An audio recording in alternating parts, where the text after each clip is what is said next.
Hey everyone, Larry Walsh here for In the Margins, and I'm coming to you from Singapore. This is an amazing place, my first visit here. It is an incredibly dense city where they have to maximize every square meter to get the most out of the land that they have.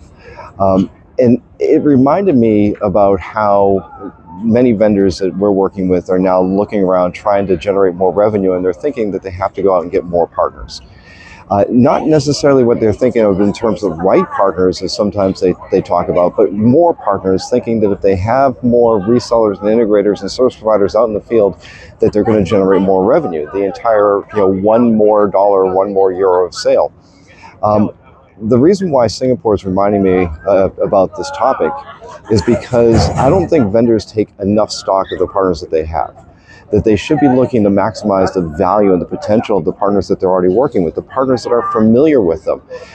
And this often goes overlooked. When you're talking with vendors, they know that the 80-20 rule applies. Now, if you've heard me talking about the 80-20 rule on the channel before, you'll know I'm going to say that it's not 80-20, it's more like 90-10 or 95-5. 5% or 10% of the partners generating the bulk of the revenue. But there are other partners out there that have potential, that have customers, that are in places where vendors aren't operating already.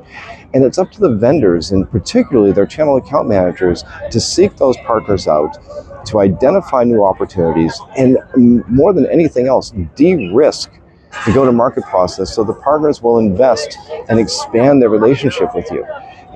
I think it's also a mistake that vendors think that they need to get a greater share of the partner wallet. I mean, that also presents a risk to the partners.